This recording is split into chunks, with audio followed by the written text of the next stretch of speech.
येत्या 48 तासात मुसळधार पावसाची शक्यता वर्तवण्यात आली आहे। उत्तर महाराष्ट्र, कोकण घाटमाथ्यावर पावसाचा जोर वाढणार आहे। पालघर आणि नाशिकच्या घाटमाथ्यावर जोरदार पावसाची शक्यता आहे। कोल्हापुरात विसर्जन मिरवणुकीनंतर कचरा साफ करताना एक डंपर भरेल इतक्या चप्पल कर्मचाऱ्यांनी जमा केल्या। विसर्जन मिरवणुकीमध्ये प्रचंड गर्दी झाली होती। यावेळी गर्दीला आवरणं पोलिसांना शक्य झालं नाही, त्यामुळे ढकलाढकली झाली। त्यामुळे महाद्वार रोडवर चपलांचा खच पडला। अमरावतीच्या मोजरी गावात भूकंप झाला। भूकंपाचे 2 सौम्य झटके आले, त्यामुळे अनेकांच्या घरातील साहित्य पडलं। भूकंपाच्या या धक्क्यामुळे गावातील नागरिकांमध्ये भीतीचं वातावरण आहे।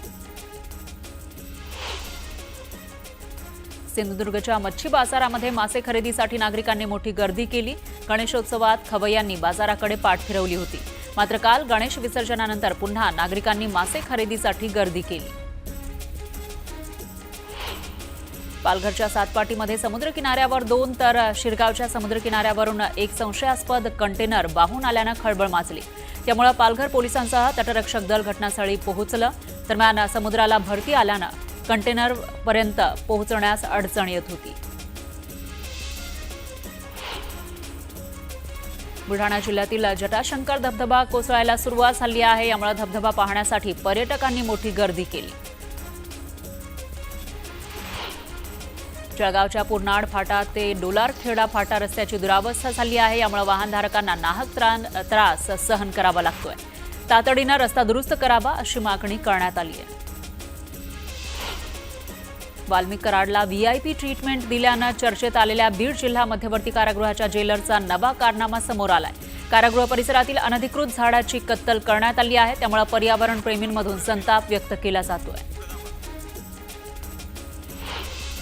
मालेगावातील गिरणा धरण सध्या 96% भरलेलं आहे, त्यामुळे त्याचे 6 वक्र दरवाजे उघडण्यात आले। धरणातून 9769 क्युसेक वेगानं पाण्याचा विसर्ग सुरू आहे। त्यामुळे नदीकाठच्या नागरिकांना दिलासा मिळालेला आहे, पण त्याचबरोबर सतर्कतेचा इशाराही देण्यात आला आहे। गेल्या काही दिवसांमध्ये राज्याच्या विविध भागामध्ये झालेल्या अतिवृष्टीचा फटका तब्बल 29 जिल्ह्यातील 191 तालुक्यांना बसलाय। मुसळधार पावसामुळे 654 पेक्षा जास्त महसूल मंडळांमधील खरीप पिकांचं नुकसान झालं आहे। राज्यात एकूण 14,44,749 हेक्टर क्षेत्र बाधित झालंय। किरकोळ बाजारामध्ये कांद्याचे वाढत असलेले भाव लक्षात घेत महागाई आटोक्यात राहावी यासाठी केंद्र सरकारनं दिल्ली, मुंबई आणि अहमदाबाद इथं किलो मागे 24 रुपयांना कांदे विक्रीची योजना सुरू केली आहे। त्यानुसार फिरत्या वाहनाद्वारे कांद्याची विक्री केली जाणार आहे। सांगलीच्या गव्हाणमध्ये अनोख्या पद्धतीनं निषेध आंदोलन करण्यात आलं। अनंत चतुर्थीच्या निमित्तानं शक्तीपीठचं प्रतिकात्मक गाठोडं करत त्याची गावातून मिरवणूक काढत ते गाठोडं अग्रणी नदीमध्ये विसर्जित करण्यात आलं। शक्तीपीठ महामार्ग रद्द झालाच पाहिजे अशी मागणी यावेळी करण्यात आली। गोंदिया जिल्ह्यातील सडक अर्जुनी तालुक्यामधील भटूतोला या गावाजवळ शेतशिवारात वाघानं शेतकऱ्यावर हल्ला केला। सुदैवानं या हल्ल्यामध्ये शेतकऱ्याचा जीव थोडक्यात वाचला, तर या घटनेमुळे नागरिकांमध्ये भीतीचं वातावरण आहे। ज्यांच्याकडे नोंद असेल त्यांना कुणबी दाखले मिळणार, सरसकट कुणबी दाखले मिळणार नाही, असं मुख्यमंत्री फडणवीसांनी स्पष्ट केलं। मराठा समाजाच्या हिताचा विचार करताना ओबीसी समाजाचे अहित होणार नाही याला प्राधान्य दिलंय आणि तसा निर्णय घेतलेला आहे। ओबीसी समाजावर अन्याय होऊ देणार नाही असं आश्वासन मुख्यमंत्र्यांनी दिलं। मुख्यमंत्री फडणवीस ओबीसी समाजावर अन्याय होऊ देणार नाही आणि आमचा आरक्षण देण्यासाठी विरोध नाही, पण बनावट दाखले देणार असतील तर त्याला विरोध आहे, असं वक्तव्य भाजप आमदार गोपीचंद पडळकर यांनी केलं। आरक्षणासंदर्भात हैदराबाद गॅझेटचा GR रद्द करण्याच्या आणि न्यायमूर्ती संदीप शिंदे समिती रद्द करण्याच्या मागणीसाठी मराठवाडा मुक्ती संग्राम दिनी एल्गार मोर्चा काढला जाणार आहे। ओबीसी नेत्यांच्या उपस्थितीमध्ये हिंगोलीच्या कळमनुरी उपविभागीय अधिकारी कार्यालयावर हा मोर्चा काढला जाणार आहे। राष्ट्रवादी काँग्रेसचे आमदार विजयसिंग पंडित यांच्या गेवराईमध्ये ओबीसी आंदोलक लक्ष्मण हाके यांनी जोरदार शक्तीप्रदर्शन केलं। ओबीसी बांधवांनी लक्ष्मण हाकेंना खांद्यावर उचलून घेत गेवराई शहरामध्ये दुचाकी रॅली काढली। राज्य सरकारनं मराठा समाजाला ओबीसीमधून आरक्षण देण्यासाठी काढलेल्या पहिल्या शासन निर्णयाविरोधात लढा देण्यासाठी 25 प्रमुख लोकांची एक समिती गठीत करणार आणि ऑक्टोबरमध्ये नागपुरात ओबीसींचा महामोर्चा काढणार असा निर्धार काँग्रेसचे नेते विजय वडेट्टीवार यांनी केला. सरकारनं मराठा समाजासाठी काढलेला GR हा ओबीसींवर घाला घालणारा आहे. त्यामुळे आपल्या हक्काचं रक्षण करावंच लागेल. सरकारची भूमिका ओबीसी विरोधी असल्याचा आरोप विजय वडेट्टीवार यांनी केला. मध्यस्थांच्या दबावात प्रोटोकॉल सोडून अजितदादा IPS अधिकाऱ्यांशी बोललेत असा दावा खासदार धैर्यशील मोहिते पाटलांनी केलाय. तर हे काम मुरुम माफिया करतायत. माढा तालुक्यातील ही परिस्थिती बीडपेक्षा अधिक वेगळी आहे, भयानक आहे असंही ते म्हणाले. बीड जिल्ह्यातील पोलिसांना आपलं आडनाव लावता येत नसेल तर ती सामाजिक समता आहे का असा सवाल धनंजय मुंडेंनी विचारला. तर यासाठी समाजातील लोकांनी पुन्हा पुढे येऊन मागे जे घडलं ते पुन्हा सरळ करण्याची वेळ आली आहे असा इशारा धनंजय मुंडेंनी दिला. उपमुख्यमंत्री अजित पवार आणि करमाळ्याच्या विभागीय पोलीस अधिकारी अंजना कृष्णा यांच्या प्रकरणामध्ये पालकमंत्री जयकुमार गोरे यांनी स्पष्टीकरण दिलं. हा प्रकार गैरसमजातून झाला होता. त्या नवीन अधिकारी होत्या, त्यामुळे त्यांना फोन कोणाचा आहे हे माहिती नव्हतं असं गोरे म्हणाले. कोल्हापुरातील शिक्षक बँकेच्या सभेत दरवर्षीप्रमाणे याही वर्षी गोंधळ झाला. सत्ताधाऱ्यांकडून योग्य उत्तरं दिली जात नसल्याचा आरोप करत विरोधकांनी सभात्याग केला. तर सत्ताधाऱ्यांनी शिवराळ भाषा वापरल्याचं म्हणत विरोधकांनी जोरदार घोषणाबाजी केली. पुण्यातील राजगुरुनगर सहकारी बँकेच्या सर्वसाधारण सभेमध्ये सभासदांमध्ये जोरदार राडा झाला. संचालक मंडळाला प्रश्न विचारत असताना सभासदांमध्ये हाणामारी झाली. प्रश्न विचारण्यावरून वाद झाला. त्यामुळे एका सभासदानं माईकच डोक्यात मारल्याचा धक्कादायक प्रकार घडला. बाजार समितीचे संचालक रेवनाथ थिंगळे यांच्या डोक्यामध्ये माईक मारल्यानं हा वाद झाला. पुरंदरमध्ये विमानतळ नको अशी मागणी ग्रामस्थांनी केली आहे. आद्य क्रांतीवीर उमाजी नाईक यांच्या जयंतीनिमित्त मुख्यमंत्री फडणवीस पुरंदरमध्ये होते. यावेळी मुख्यमंत्र्यांना निवेदन देत ग्रामस्थांनी विमानतळाला विरोध दर्शवला. ओबीसी आरक्षणाचे संरक्षण आणि कुणबी समाजाला स्वतंत्र आरक्षण देण्याच्या मागणीसाठी कुणबी सेनेकडून निर्धार सभेचं आयोजन करण्यात आलं होतं. आझाद मैदानावर पार पडलेल्या निर्धार मेळाव्यातून आरक्षणाचा निर्धार करण्यात आला. बीडच्या मांजरसुंबामध्ये मराठा आणि ओबीसी बांधव आमने सामने आले. यावेळी जोरदार घोषणाबाजी करण्यात आली. दरम्यान पोलिसांच्या मध्यस्थीनं वादावर नियंत्रण मिळवण्यात आलं. मराठा आरक्षणासाठी आत्महत्या केलेल्या बीड जिल्ह्यातील 27 व्यक्तींच्या वारसांना सरकारनं आर्थिक मदत जाहीर केली आहे. मुख्यमंत्री सहायता निधीमधून प्रत्येक कुटुंबाला 10 लाखांची मदत म्हणजेच एकूण 2,70,00,000ची मदत मंजूर करण्यात आली. शनिशिंगणापूर इथं दीर्घकाळ सेवा देणाऱ्या देवस्थानमध्ये मानधनावर घेण्याचा निर्णय घेण्यात आला आहे. तर आजपासून पुजाऱ्यांना पगारी नोकरीवर घेण्यात आलंय. पुजाऱ्यांना 31 आणि 21,000 असं मासिक मानधन देण्याचं ठरलेलं आहे. चिपळूणमध्ये सहकाराचं विभागीय प्रशिक्षण केंद्र उभारलं जाणार आहे. या प्रशिक्षण केंद्राला कोकणातील तरुणांनी प्रशिक्षण केंद्र उभारणीला समर्थन दिलंय.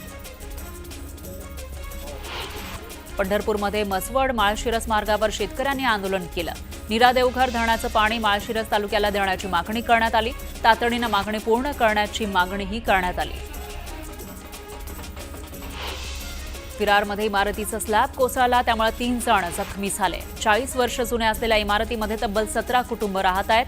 दरम्यान जखमींवर सध्या रुग्णालयामध्ये उपचार सुरू आहेत. तर वसई विरार शहर महानगरपालिकेनं या इमारतीला धोकादायक असल्याचं जाहीर केलं होतं, मात्र नागरिकांनी ती खाली केली नव्हती. मुंबईच्या नायर रुग्णालयाला बॉम्ब न उडून देण्याची धमकी देण्यात आली. मुंबई पोलिसांना मेलद्वारे ही धमकी देण्यात आली. दरम्यान पोलिसांकडून धमकी देणाऱ्याचा शोध सुरू आहे. मध्य आणि हार्बर मार्गावरील प्रवाशांची आज चांगलीच तारांबळ उडणार असल्याचं दिसून आलेलं आहे. मध्य रेल्वेनं मुंबई विभागामध्ये विविध अभियांत्रिकी आणि देखभाल कामांसाठी मेगा ब्लॉक ठेवला होता. त्यामुळे मध्य रेल्वेवरील माटुंगा मुलुंड अप आणि डाऊन जलद मार्गावर आणि पनवेल वाशी अप आणि डाऊन मार्गावर हार्बर मार्गावर ब्लॉक घेण्यात आला होता.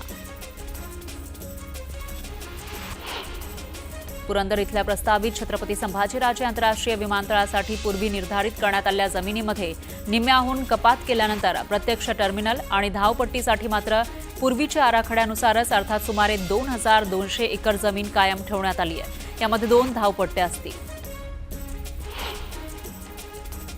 दूध आणि दुग्धजन्य पदार्थांवरील कर केंद्र सरकारनं कमी केला आहे. त्यामुळे आता पनीर, तूप, बटरसह चीजवरील कर कमी झालाय. त्यामुळे मागणीत वाढ होणार आहे आणि शेतकऱ्यांना दिलासा मिळेल. मुंबईतील छत्रपती शिवाजी महाराज आंतरराष्ट्रीय विमानतळावर सोलापूरसाठी स्लॉट मिळालेला आहे. स्टार एअरलाइन्स 7 दिवस स्लॉट उपलब्ध करून देण्याची मागणी करण्यात आली आहे. त्यामुळे सोलापूर विमानतळ, सोलापूर मुंबई विमानसेवा तिकीट विक्री लवकरच सुरू होणार आहे. आज खग्रास चंद्रग्रहण दिसणार आहे. रात्री 9 वाजण्याच्या सुमारास छायाकल्प, 9:27 खंडग्रास तर 11 वाजता खग्रास चंद्रग्रहणाला सुरुवात होणार आहे. संपूर्ण चंद्रग्रहण कालावधी हा 6 तासांचा असेल. खग्रास चंद्रग्रहणाच्या स्थितीमध्ये चंद्र लालसर रंगाचा दिसणार आहे. यालाच खगोलीय भाषेमध्ये रेड मून असं संबोधलं जातं. शिर्डीच्या साई मंदिरामध्ये आरतीच्या वेळेत बदल करण्यात आलाय. दररोज रात्री 10:30 वाजता होणारी शेज आरती आज रात्री 9:15 होणार आहे. तर चंद्रग्रहणाच्या पार्श्वभूमीवर आजच्या आरतीच्या वेळेत बदल करण्यात आलाय आणि आरतीनंतर साई मंदिर दर्शनासाठी बंद असेल.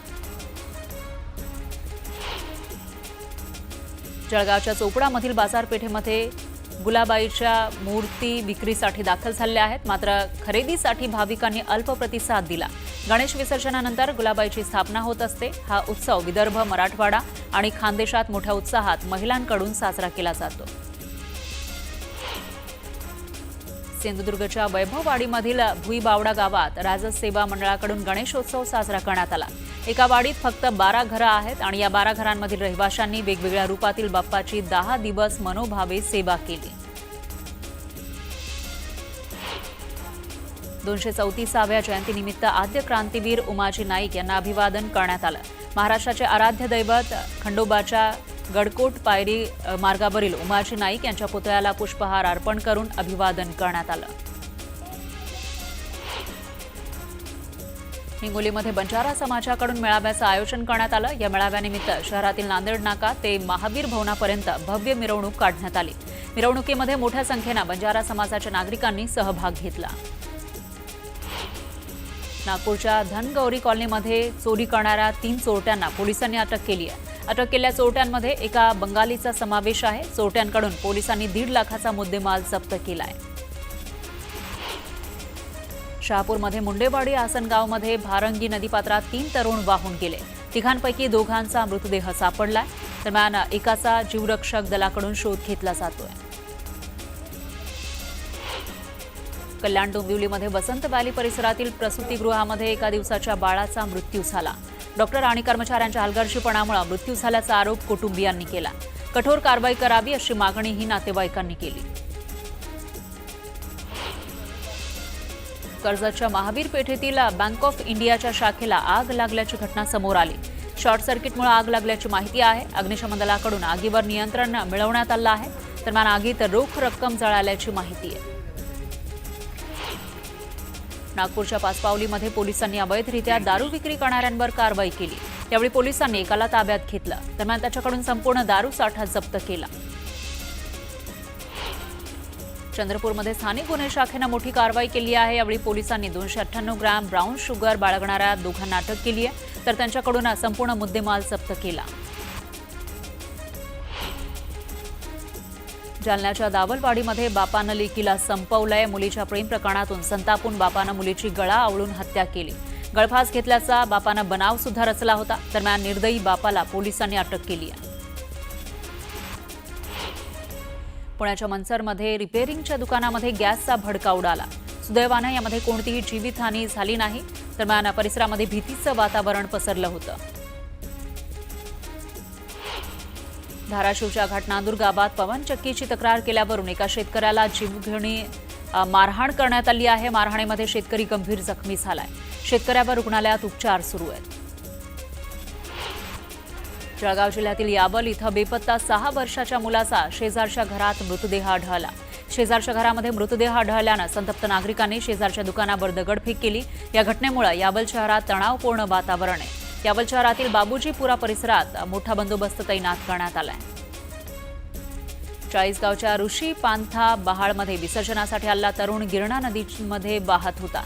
यावेळी उपस्थित असणाऱ्यांनी मानवी साखळीच्या सहाय्यानं नदीत वाहणाऱ्या तरुणाचे प्राण वाचवले.